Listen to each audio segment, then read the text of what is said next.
Hey, Scott from Aristogrub.com here, and here happens to be my kitchen. Now, for a little over a year, we have been sous vide cooking with this immersion sous vide device made by Anova. It's really cool. We've enjoyed almost everything we have cooked with it. Right now I have a couple steaks going to town back there. But I've been intrigued with another device that is a water oven. It's a device for sous vide cooking, but in a stationary appliance. You can see I've got this one in a stock pot back there, and I've used it in that as well as in a cooler and a few other containers. It's great because I'm not limited in size of container. But what I'm intrigued about with this other appliance is it can sit on the counter, kind of out of the way, and be ready at a moment's notice, where this is a little bit, I don't want to say a hassle. It's not really a hassle, but once it's cleaned up, dried up, and put away, it takes a while to get stuff out. One of the ones I've noticed was at a local grocery store, Lidl. Now, Lidl's a German grocery store, very similar to Aldi, if you're familiar with Aldi, and they made a little bit of a splash here in the United States about a year and a half ago. And one of the things that they do is they like to have interesting products for sale at a great price. And I noticed at Christmas time this last year that they had a water oven for about 99 bucks. And I looked at it and thought it was interesting, but I already had this one, so I didn't need it. And then I saw it in the sales flyer for $79 and went back and looked at it again, and I don't need it. And then it was $59. And then it was $39, and that just happens to be my number. So here it is right here. I want to open it up, take a look at it with you, and we're going to cook something that I've never cooked before, and that is sous vide egg bites that have been made quite popular by Starbucks. But let's dig into this and see what it looks like. Now, I've already opened it because I had to get the instructions out, because I am that kind of person. I read instructions. So packaged into this is a both English and Spanish instruction booklet, as well as a English and Spanish cookbook. One of the things I found interesting at the very tail end of the instructions, it tells you to contact customer service to start your 3-year warranty. I'm glad I read the instructions. Might not have caught that otherwise. And the one thing I'm noticing right off the bat is it appears to be smaller than I expected it to be. Not sure what the best approach is here. Let's slide it out thusly.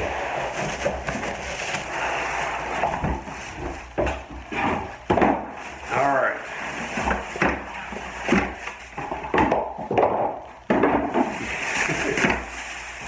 Easy enough. Now the lid does contain glass. I'm assuming that's tempered, and a little warning telling you that it's hot. Currently it is not.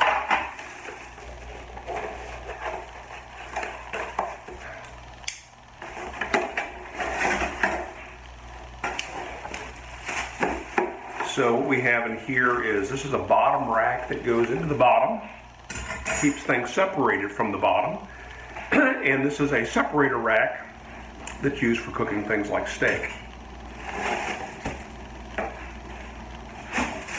We've got a cord.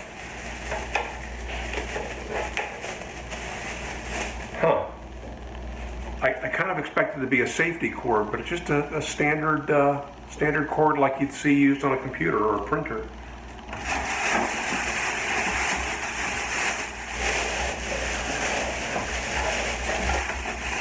It has a removable section. This is the actual water bath. And you can see here, maybe, it says max, which is a min and a max. And the interior, which does the actual heating. Now, this is not a circulator. It's just going to get warm and get the water up to temp. And before I do much more with this, I got to tell you, this is incredibly lightweight. It's plastic and stainless steel, and it appears to be aluminum. This part is all screwed together and riveted together, and that's about it. This does not get submerged, so this part's going to be cleaned by hand later. And it does have a digital readout on the front and all the little buttons, physical little bubble buttons. So I got it washed out with soap and water, and I mean, the food will never come into contact with the water itself, but better safe than sorry. You never know what was in that. Also, something that you'll learn really quickly as you sous vide is you don't want to put cold water into this. So I'm going to run some water in the sink, get it as hot as it'll come out of the tap, and then put that in there, and then at that point we will set it for the temperature we're shooting for. So as an experiment, because I have no idea how much water to put in this, there is a minimum and a maximum level. So I've filled the jars that I'll be using with water, and discovered first off that I'm going to be able to fit 9 jars in here. I thought maybe I could double stack them. That's too high. Tried it without the rack, still too high. So we'll follow the instructions and keep them on the rack. And I was able to put a gallon of water and still be just a hair below the full level. So that means when I make these in the future, I just start with a gallon of water. Also, because we're going to be going up to 172 degrees, and that's dramatically hotter than the water out of my sink, I will fill a container up with water and microwave that, get it a little bit hotter before I add it to the water oven. All right, so let's see how this thing works. I'm supposed to hold the power button for 2 seconds. That's supposed to wake her up. Hey, look at that. And then from here we have a timer and we've got a temp. So let's see what we've got. It does say that the default is 107 degrees. I'm not sure what our temperature is yet, but let's take this on up here to 172. And then once we hit the start button, it'll display what our actual temperature is. Yeah, we're at 110. Gosh, definitely could have microwaved that longer. And then the timer has begun. Now we can set the timer for however much time we need.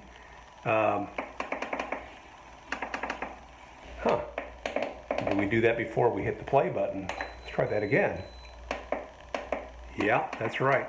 So it's gonna need some time to get warmed up, and the timer will begin once it hits the temperature, and we'll get a sound of some sort. So we'll go ahead and hit play, and it shouldn't be counting down, but we'll find out. I'm gonna time to see how long this takes. All right, I've just started it, put the lid on it, and I got a little bit of smoke coming out the back. I don't know that there's anything to worry about. I think that's fairly typical for a brand new appliance that heats up, but we're going to keep an eye on this.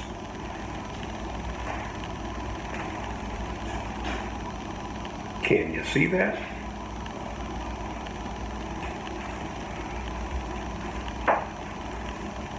That is not a pleasant smell. So I'm very happy to report that, like most appliances, it stopped smoking, so that's great news. So we're going to press on. Got to make up our egg batch here, and since we have only 10 cups, I'm going to use 10 eggs and some Gruyere, some salt, and not much else. Now, I'm sure this would all blend much better if I went ahead and used a cheese grater, but I can't find the cheese grater. So I'm just going to break the cheese up. Now, this isn't going to blend for long, so this might be a huge mistake. All right, so here goes. Just going to blend this really quick. Turn the power on first.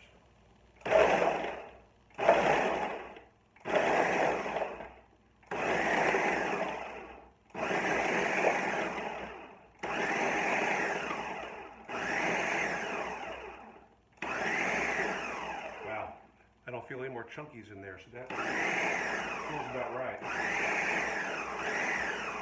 All right, so we need to. So now we need to spray these with a non-stick cooking spray.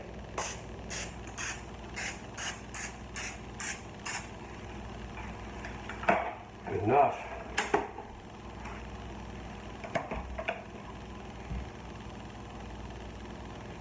Not sure how far to fill these.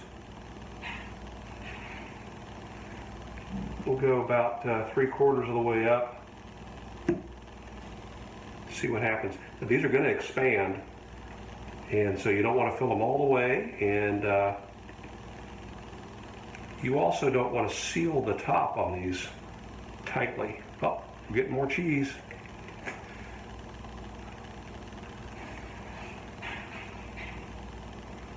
Definitely are not homogeneous, but that's perfect for 10 servings. Not bad. I gotta scoop that cheese out of there. Oh, and I forgot something else. These are supposed to have bacon in them. Bacon was supposed to go in first. I doubt it's going to taste a whole lot different if we put the bacon in last. In fact, it might broil better. So for this, we used use a pre-cooked shelf-stable bacon, which I've never used before.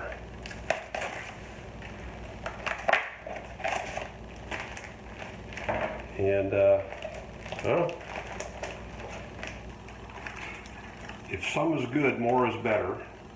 Supposed to use half a piece for each of these.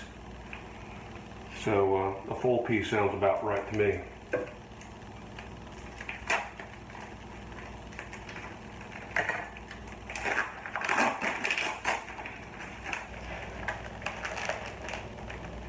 Interesting.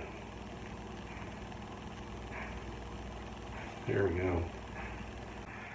All right, so if we were actually canning this, we would have boiled everything to sterilize it, and we would have the rings and the lids in hot water, hot water.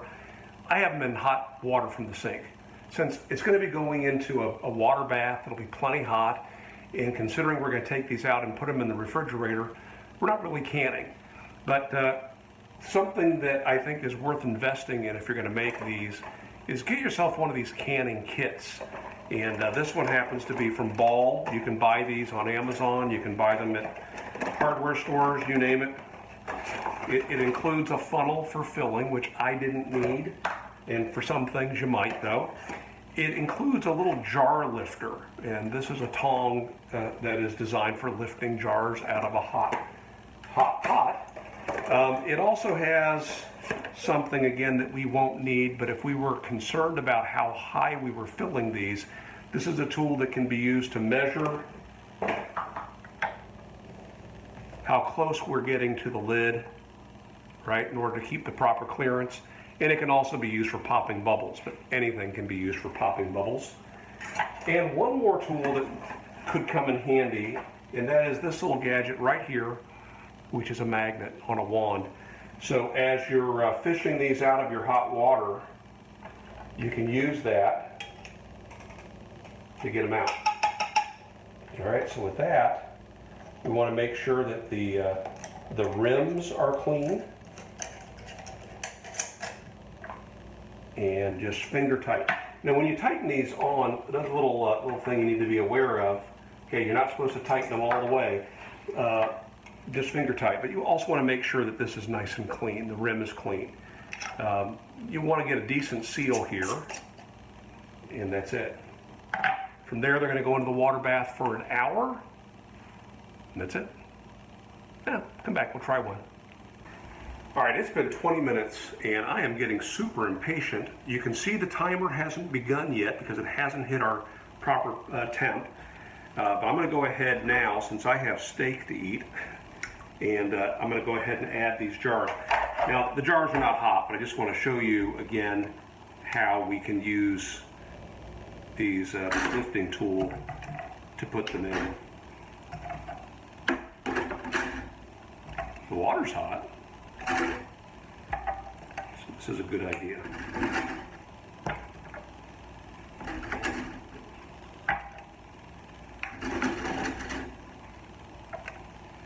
And the timer is going to begin when we get up to our full temp. The eggs are going to begin cooking right now, but through the magic of sous vide, they're not going to overcook, which is kind of cool. I know this is going to fit. There we go. That is it. See you when they're done. Well, that was surprising. I set an hour alarm when I put everything in here. It has just gone off, and according to the timer on here, it says that it started counting down 40 minutes ago. So it took quite a while for this thing to get up to full temp. So I think a lesson learned here is to buy an electric teapot to make the water to go into this. Again, does it make any sense? I don't know. But if you're going to get one of these, I think that's the way to do it. So I'm going to pull it out. It may need to go the full hour at 172. I don't know. Let's just try it. It has reached 172.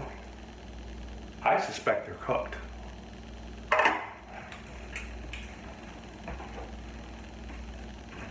Let's make one of these out of there.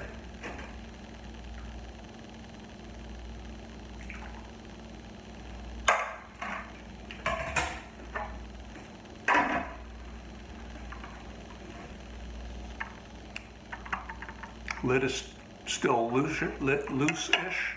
The ring. Dang it, I need something to hold that with. Be right back. Here we go, let's just open this up.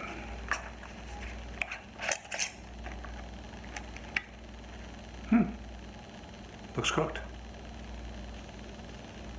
Smells good. Smells good. And suppose, okay, you can eat this out of here with a spoon, or you can run a knife around there and dump it out on a plate. Let's do that.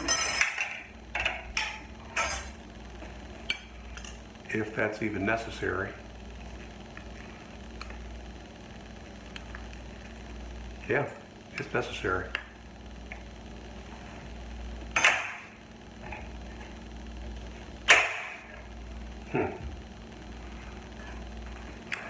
At this point, we could put it in the broiler. We could put some more cheese on top before broiling it, which would be nice. But let's just go right to the middle and see if this is cooked. Heck yeah, that is fully cooked. Got some nice cheese strings. And let's try it out.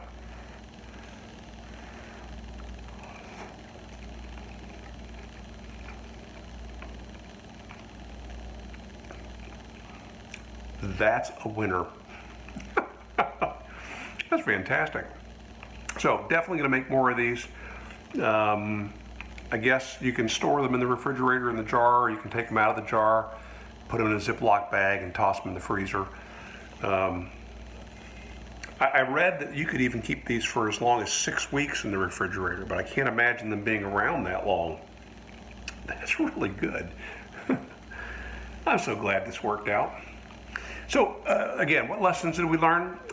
First one is, this is cheap, 39 bucks. Why not give it a try if you have the space in your kitchen? I'd recommend that you heat your water up as close to your final temperature as you can before you start tossing things into it. I mean, it's going to take forever otherwise. And I don't know, I guess plug it in outside to warm it up for the first time. So if it's going to smoke, it smokes out there. All right, that's it. Thanks for coming along. I think I'd also crisp up that bacon, toss it in the microwave, even though it is fully cooked. It's missing some crisp.